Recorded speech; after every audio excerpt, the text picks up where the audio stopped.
الله أكبر الله أكبر الله أكبر الله أكبر الله أكبر الله أكبر ولله الحمد. إن الحمد لله نحمده ونستعينه ونستغفره ونؤمن به ونتوكل عليه ونعوذ بالله من شرور أنفسنا ومن سيئات أعمالنا. من يهده الله فلا مضل له ومن يضلله فلا هادي له. وأشهد أن لا إله إلا الله وحده لا شريك له وأشهد أن محمدا عبده ورسوله. أما بعد، وقال تعالى في القرآن الكريم والقرآن المجيد: أعوذ بالله من الشيطان الرجيم. بسم الله الرحمن الرحيم. يا أيها الناس اتقوا ربكم الذي خلقكم من نفس واحدة وخلق منها زوجها وبث منهما رجالا كثيرا ونساء واتقوا الله الذي تساءلون به والأرحام إن الله كان عليكم رقيبا. وقال أيضا: يا أيها الذين آمنوا اتقوا الله حق تقاته ولا تموتن إلا وأنتم مسلمون. وقال نبينا محمد صلى الله عليه وسلم: خيركم من تعلم القرآن وعلمه، كما قال عليه الصلاة والسلام. يا أيها الناس أوصيكم أولا بتقوى الله. எல்லா புகழும் ஏகிறவனாகிய அல்லாஹ் ஒருவனுக்கு மாத்திரம் உரித்தானதாக.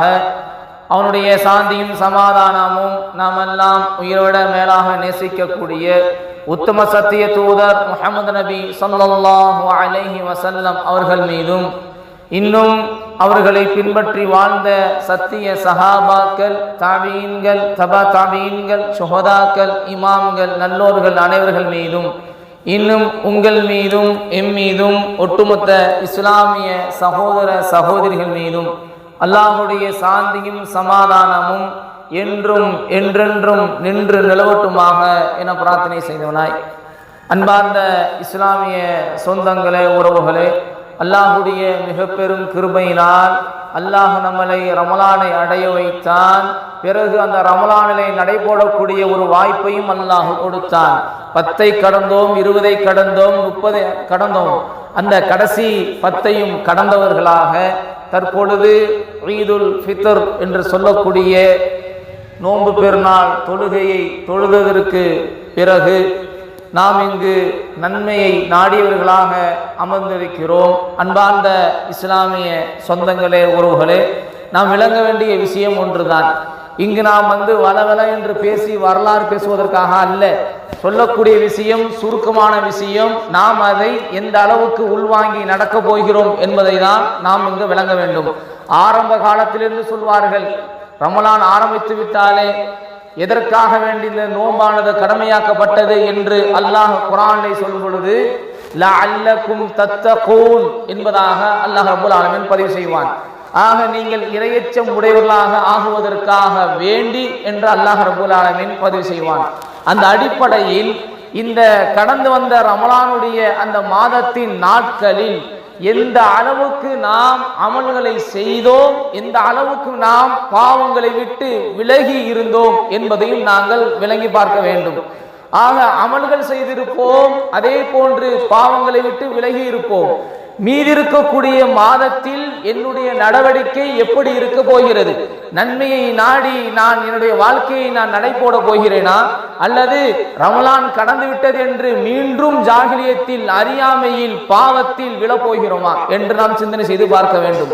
இந்த ரமலானில் நாம் இறையச்சம் உடையவர்களாக நாம் ஆகியிருந்தோம் என்று சொன்னால், வரக்கூடிய அடுத்தடுத்த மாதத்தில் பாவம் செய்வதற்கு முன்னால் நாம் யோசனை செய்து பார்க்க வேண்டும். ஏன் இந்த ரமலானுடைய காலங்கள் நம்முடைய பாவங்களை விட்டு விலகுவதற்காகவும் நாம் நன்மையின் பக்கம் நடைபோடுவதற்கான ஒரு அற்புதமான ஒரு பயிற்சி கூடம் அல்லாஹ் ரப்பல் ஆலமீன் நம்மை இந்த ரமலானுடைய மாதத்தில் நம்மளை அமர வைத்ததே மிகப்பெரிய அருட்கொடை. அல்லாஹ் ரப்பல் ஆலமீன் இந்த மாதத்தை நம்மளை அடைய வைத்தான். எல்லோரும் விரைவாக நன்மைகளை செய்ய ஆரம்பித்திருப்போம். பாவங்களை குறைத்திருப்போம். மற்ற நாட்களில் என்னுடைய சகோதரனுக்கு நான் உபதேசம் செய்யாவிட்டாலும் ரமலானுடைய மாதத்தில் என்னை அறியாமலே சொல்வோம், இதெல்லாம் நாம் செய்யக்கூடாது, ரமலானுடைய மாசமாக இருக்குது, டிவி அமுத்துங்க, போன் அதிகமா பார்க்காதீங்க, அதை பண்ணாதீங்க, இதை பண்ணாதீங்க, தீய வார்த்தைகளை பேசாதீர்கள் என்று நாமளே சொல்றோமா இல்லையா? அன்பார்ந்தவர்களே, இது ரமலானுடைய மாசத்துல மட்டும்தானா? இஸ்லாமிய மார்க்கத்துல இது அடிப்படையான ஒன்று.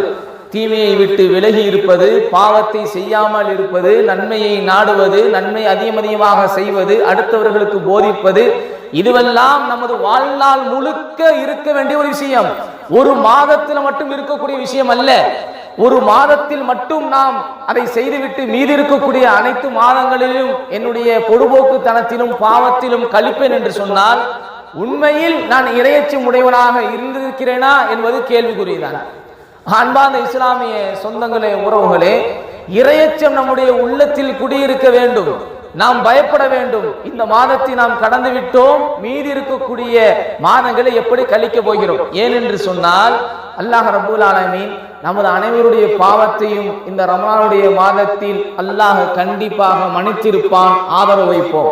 அதே நேரத்தில் அடுத்து வரக்கூடிய ரமலான் வரைக்கும் நான் இருப்பேனா என்பது கேள்விக்குறிதான். யாரும் உறுதியாக சொல்ல முடியாது. ஆக கிடைத்த ரமலான் மிகப்பெரிய ஒரு பொக்கிஷம்.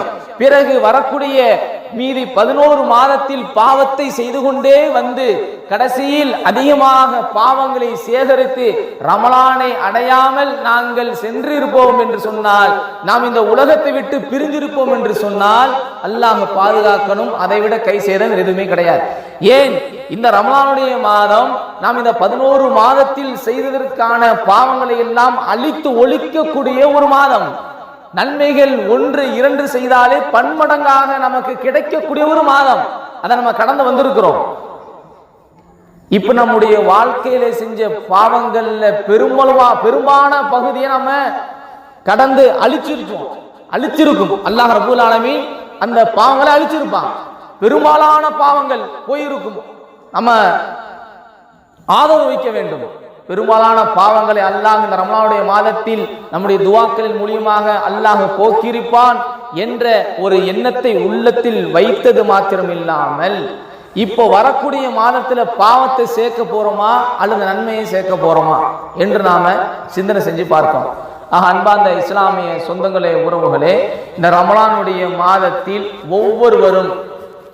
ஒவ்வொருவரும் உள்ளத்துல கை வச்சு சிந்தனை செஞ்சு பாருங்க. ஃபஜ்ருடைய நேரத்தில் எவ்வளவு கூட்டங்கள் ஒவ்வொரு பள்ளியிலும் கூடியிருப்பார்கள். பள்ளிக்கு ஏற்றவாறு அந்த ஊருடைய மக்களுடைய தொகைக்கு ஏற்றவாறு அவர்கள் அந்த பள்ளியில் குழுமியிருப்பார்கள். அதே போன்று ஒவ்வொரு இஃப்தாருடைய நேரத்திலும், நோன்பை திறக்கக்கூடிய நேரத்திலும் எத்தனை மக்கள் வந்திருப்பார்கள். திறந்ததற்கு பிறகு எத்தனை மக்கள் மக்ரிபுடைய தொழுகையில் நின்றிருப்பார்கள். சில பள்ளிகளில் பார்க்கும் பொழுது கண் குளிர்ச்சியாக இருக்கும். ஜுமாவுடைய தொழுகையை தொழுதுட்டு கலைந்து போவதை போன்று 100, 200, 300 என்ற மக்கள் அப்படியே கலைஞ்சு போறாங்க. பார்க்கும் போதே அப்படியே கண் குளிர்ச்சியாக இருக்கிறது. இதோ ரமலான் முடிந்து விட்டது. வரக்கூடிய மாதத்தில் ஃபஜ்ர்ல நாம என்ன செய்ய போறோம்? கேள்விக்குறி. அதுதான் ஃபஜ்ருடைய அந்த நேரங்களில் சரியான முறையில் பள்ளிக்கு போவோமா? கேள்விக்குறி. அதே போன்று மக்ரிபுடைய தொழுகையில் நாங்கள் எப்படி இஃப்தாருக்கு ஒன்று கூடினோமோ, ஜும்ஆவுல எப்படி மக்கள் ஒன்று சேர்வார்களோ அதே போன்று எப்படி ஒன்று சேர்ந்தோமோ அதே போன்று நாங்கள் வரக்கூடிய மக்ரிபலில், இன்றைய மக்ரிபலில் அந்த மாதிரி நாங்கள் ஒன்று கூடுவோமா? அதுவும் கேள்விக்குறிதான். அப்ப எந்த அடிப்படையில நம்முடைய வாழ்க்கையை நாம நடத்தி கொண்டு இருக்கிறோம் என்பதை சிந்தனை செய்து பார்க்கணும். ஏதோ பேருக்கு வந்தோம், பெருநாளுடைய தொழுகை நடக்குது, தொழுகிறோம், நோம்புங்கிற ஒரு மாசம் வருஷம் வரும், ஏதோ நோம்பு குடிச்சோம், பள்ளிக்கு போய் நோம்பு கஞ்சி குடிச்சோம், அவ்வளவுதான். இப்படி சென்றால் ஒரு நோக்கமே இல்லாத ஒரு வாழ்க்கை. அல்லாஹ் சொல்லும் போது அல்லக்கும் தத்தக்கும், இறையச்சமாக உடையவர்களாக நீங்க ஆக வேண்டும் என்பதற்காகத்தான் அல்லாஹ் இவ்வளவு பெரிய ஒரு பொக்கிஷத்தை அல்லாஹ் நமக்கு கொடுத்திருக்கிறான். அந்த அடிப்படையில அதிகமாக பாவ மன்னிப்பு மீறி வரக்கூடிய நாட்களிலும் தேடணும். ரமலான்ல மட்டும் பாவமன்னிப்பு தேடிட்டு மற்ற நாட்களை தேடாம இருப்பதல்ல. ரமலான்ல எப்படி குர்ஆனை ஓதினமோ, ரமலானில் எப்படி நல்ல நல்ல விஷயங்களை கேட்டோமோ, தவறுகளை விட்டு விலகி இருந்தோமோ, அதே போன்று மீதி வரக்கூடிய நாட்களிலும் பாவத்தை விட்டு விலகி இருக்கணும், நன்மையின் பக்கம் நடைபோடணும். குர்ஆனை நாங்கள் ரமலானில் ஓதியதை போன்று ஓத ஆரம்பிக்கணும். இனிமே குர்ஆன் தூங்க ஆரம்பிச்சிடும். ஒவ்வொரு வீடுகள்லையும் குர்ஆன் தூங்க ஆரம்பிச்சிடும். அடுத்த ரமலான்ல என்ன செய்வோம்? தூசு தட்டுவோம். தட்டிட்டு எடுத்து அப்பதான் என்ன செய்வோம்? குர்ஆனை பார்ப்போம். அல்லாஹ் பாதுகாக்கணும். அப்ப நம்ம எந்த நிலைப்பாட்டில் இருக்கிறோம் என்கிற சிந்தனை செஞ்சு பார்க்கணும். ஆக அன்பார்ந்த இஸ்லாமிய சொந்தங்களே, உறவுகளே, அப்ப இறையச்சம் நாம் அடிக்கடி சொல்லக்கூடிய ஒரு வாசகம். உமர் ரலியல்லாஹு தஆலா ஒரு சஹாபாயிட்ட போய் கேட்கும் பொழுது இறையச்சம் என்றால் என்ன, தக்வா என்றால் என்ன என்று கேட்கும் பொழுது அந்த சஹாபி சொன்ன அந்த சம்பவத்தை அதிகமான முறையில் கேட்டிருப்போம். மீண்டும் ஒரு முறை நாம் அதை தெரிந்து கொள்வோம். என்ன கேட்கும் பொழுது அந்த சஹாபி உமர் ரலியல்லாஹு தஆலாவுக்கு சொன்ன வார்த்தை என்ன? உமரே, கற்கள் நிறைந்த முற்கள் நிறைந்த பாதையில் நீங்கள் போனது உண்டா? அப்படி போனால் எப்படி போவீங்க? ஆடைகளை சுருட்டி கொண்டு எனது காலில் எந்த கல்லும் குத்திடக்கூடாது என்பதற்காக வேண்டி பாதங்களை பார்த்து பார்த்து வைப்பேன் என்று சொல்லும் போதுதான் அந்த சஹாபி சொல்கிறார், அதுதான் தக்வா.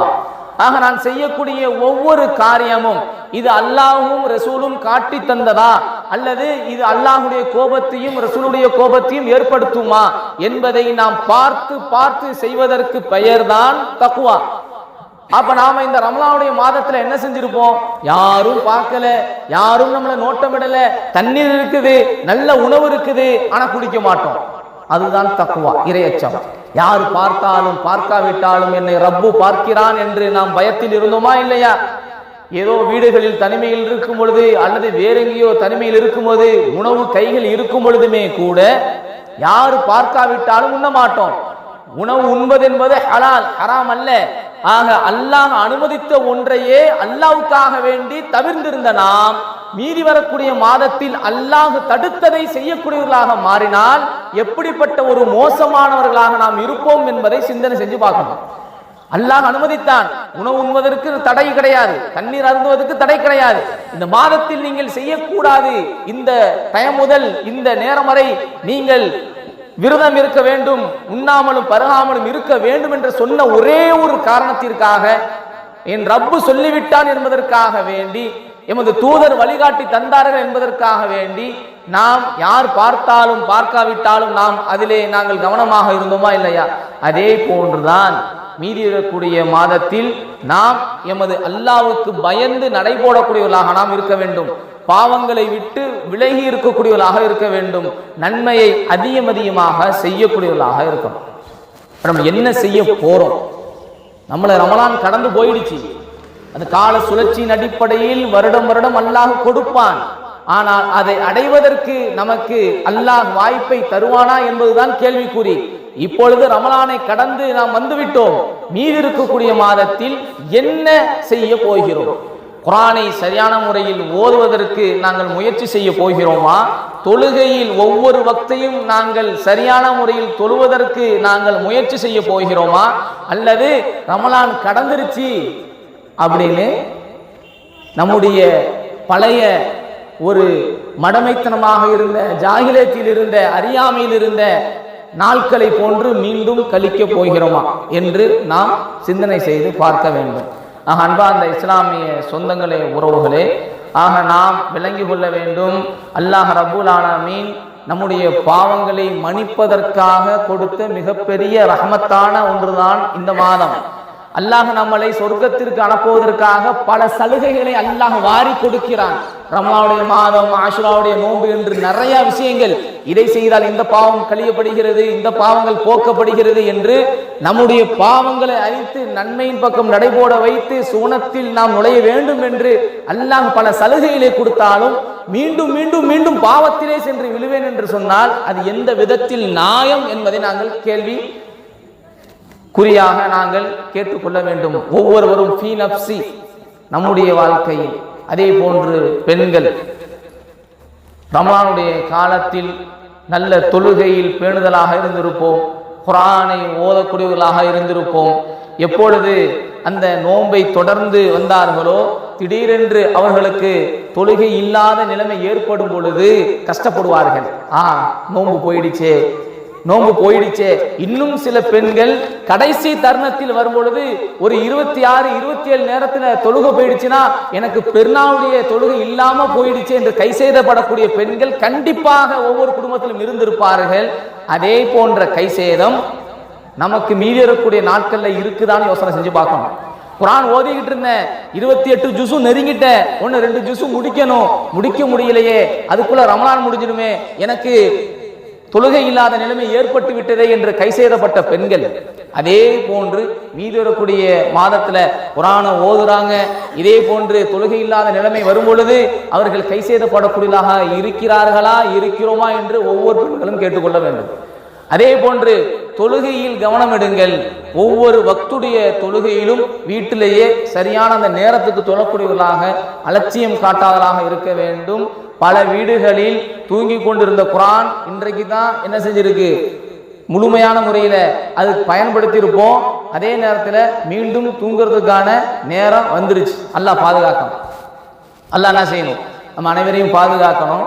அதனால அன்பான இஸ்லாமிய சொந்தங்களே, உறவுகளே, உங்களிடத்தில் ஒரு கோரிக்கையாக கேட்டுக்கொள்வது என்னவென்றால், அல்லாஹ் ரப்பூல் ஆலமீன் இந்த மாதத்தை நம்மளை அடை வைத்தது மிகப்பெரிய ஒரு அருள்கொடை. அதே நேரத்தில் நாம் அந்த மாதத்தில் நிறைய அமல்களை செய்திருப்போம், அல்லாஹ் அதை புரிந்து கொள்ள வேண்டும். அதே நேரத்தில் நிறைய பாவ மன்னிப்பை கேட்டிருப்போம், அல்லாஹ் அந்த அனைத்து பாவங்களையும் நம்மளை விட்டு நீக்கி நல்ல ஒரு மனிதர்களாக அல்லாஹ் நம்மளை ஆக்கியருள வேண்டும் என்று பிரார்த்தனை செய்வோம். மீதி வரக்கூடிய மாதத்தில் நம்முடைய வாழ்க்கையை எப்படி நாங்கள் கழிக்க போகிறோம் என்பதை நம்ம ஒவ்வொருவரும் நம்முடைய உள்ளத்துல கேள்வி கேட்டுக்கொள்ள வேண்டும்.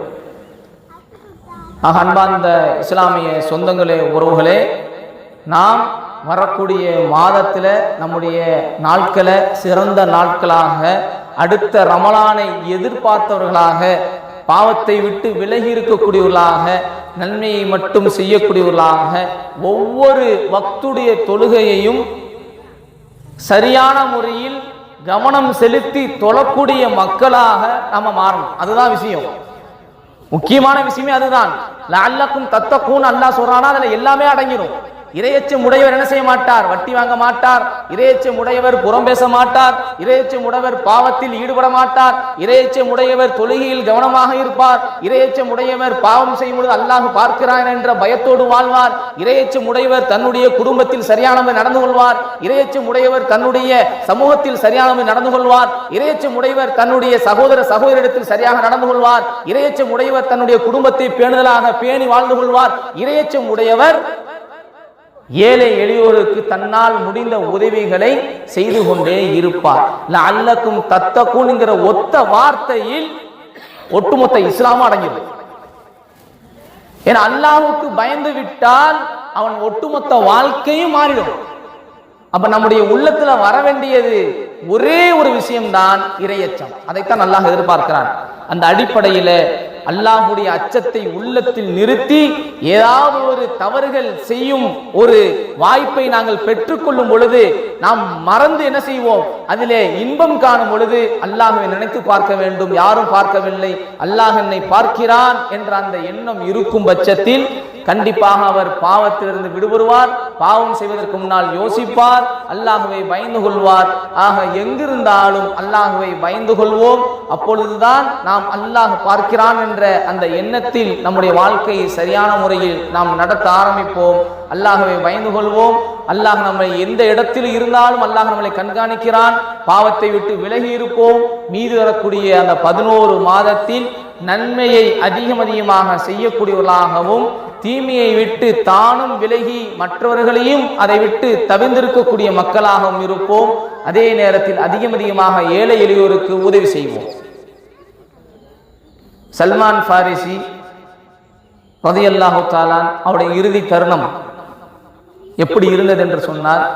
மதாயின் என்ற ஒரு இடத்திற்கு உமர் ரலியல்லாஹு தஆலா அவங்கள ஆட்சி செய்வதற்காக வேண்டி ஆளுநராக போடும் பொழுது வேண்டாம் வேண்டாம் என்று அதை விட்டு விலகி கடைசியில் அவங்களுடைய அதிகமான வற்புறுத்தின் பேரில் உமர் அவங்களுக்கு ஓய்வு கொடுத்துட்டாங்க.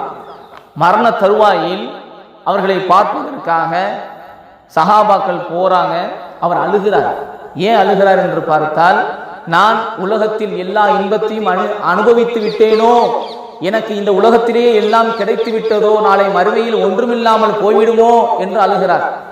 சஹாபாக்கள் சுத்தி பார்க்கறாங்க, அவருடைய வீடுல அப்படி பெருசா சேர்த்து வச்ச எந்த காசு பணமும் இல்லை, ஒண்ணுமே இல்லை, ஒண்ணுமே இல்லாத ஒன்று, எதுவுமே இல்லை. அவர் வாழ்க்கை எப்படி இருந்தது என்று சொன்னால், ஒரு திருகத்துக்கு ஒயர் வாங்குவாங்க, அதாவது நம்ம கூட முடையறோமா இல்லையா, ஒரு நார் வாங்கி, ஒரு திருகத்துக்கு நார் வாங்கி அதை முடைந்து கூடையாக 3 திருகத்துக்கு விற்பாங்க. வித்துட்டு தனக்காக ஒரு திருகம், மீண்டும் அந்த நாரை வாங்குவதற்கு ஒரு திருகம், இன்னொரு திருகத்தை சரக்கா செஞ்சிருவாங்க. இப்படிதான் அவருடைய ஒட்டுமொத்த வாழ்க்கையும் இருந்தது. ஒட்டுமொத்த வாழ்க்கையும் இருந்தது, சாதாரண விஷயம் இல்லை. முழு வாழ்க்கையும் இப்படித்தான் இருந்தது. அவங்க பயந்தாங்க நாளை மறுமையுடைய விஷயத்துல. ஆக நம்ம சதக்கா செய்யறதுல அதிகமாக கொடுத்து உதவணும், சதக்கத்துல் ஜாரியாக. அது மாத்திரமல்ல, ஹப்பாப் பின் அரத், இப்படி வரலாற்று நம்ம கேள்விப்பட்டிருக்கவே மாட்டோம். அப்படிப்பட்ட ஒரு சஹாபி, இவர்களுக்கு அரசாங்கத்திலிருந்து நிறைய பணம் கொடுக்கப்படுகிறது, நிறைய உதவியாக கொடுக்கப்பட்டு பெரிய செல்வந்தராக இருக்கிறார். கடைசியில் என்ன பண்றாரு தெரியுமா? ஈராக்ல ஒரு வீடு கட்டுறாரு. எதற்காக? அப்படி வாழ்றதுக்கு இல்லை, ஒரு வீடை கட்டி அவர்கிட்ட இருக்கிற எல்லா செல்வத்தையும் பார்க்குற மாதிரி வச்சுட்டு என்ன சொல்றாங்கன்னா, யாருக்கு தேவை இருக்கிறதோ இந்த வீடு திறந்தே இருக்கும், உள்ள போனீங்கன்னா அங்க எல்லா விதமான உங்களுக்கு தேவையான எல்லா காசுகளும் இருக்கும், பொருளாதாரம் எல்லாம் இருக்கும், எல்லா திருகமும் இருக்கும். வேணுங்கிறவங்க எவ்வளவு வேணுமோ நீங்க எடுத்துக்கிட்டு போய்கிட்டே இருக்கலாம். ஆனா என்னட்ட வந்து நான் இவ்வளவு எடுத்துருக்கிறேன் என்று நீங்க என்கிட்ட சொல்ல வேண்டியதும் இல்லை, நான் எடுக்க வரணும்னு சொல்ல வேண்டியதில்லை, எடுத்துட்டு போன பிறகு எனக்கு தகவல் கொடுக்க வேண்டியதில்லை. உங்களுக்கு எவ்வளவு தேவையோ வந்து எடுத்துட்டு போய்கிட்டே இருங்க. ஒரு வீட்டை கட்டி இருக்கிற செல்வத்தெல்லாம் அடுக்கி வச்சு வந்து எடுத்துட்டு போங்கன்னா, இப்படிப்பட்ட ஒரு தர்மம் செய்யக்கூடிய சஹாபியை பார்த்துருப்போமா? வர்றவங்களாம் எடுத்துட்டு போங்க அப்படின்ட்டாங்க. அப்படிப்பட்ட ஒரு சஹாபி ஹப்பாப் பின் அரத் ரலியல்லாஹு தஆலா. அந்த அடிப்படையில அதிகமாக நாம சதக்காக்களை செய்யக்கூடியவர்களாக, நன்மையை ஏவக்கூடியவர்களாக, பாவத்தை விட்டு விலகி இருக்கக்கூடியவர்களாக, வரக்கூடிய மாதங்களில் எப்படி இந்த ரமலானை கழித்தோமோ அதே போன்று பாவமான செயல்களிலும் பாவமான பேச்சுகளிலும் பாவமான விஷயங்களில் ஈடுபடாமல் நம்மளை பாதுகாத்துக் கொள்வோம். அல்லாஹ் ரப்பல் ஆலமீன் நம்மிடத்தில் இருக்கக்கூடிய நல்ல அமல்களை ஒப்புக்கொள்வானாக. நாளை மறுமையில் ஜன்னத்துல் ஃபிர்தௌஸில் நபியோடு இருக்கக்கூடிய ஒரு வாய்ப்பை தந்தருவானாக. தகப்பலல்லாஹு மின்னா வ மின்கும் சாலிஹில் அமால். அஸ்ஸலாமு அலைக்கும் வரஹ்மத்துல்லாஹி வ பரகாத்துஹு.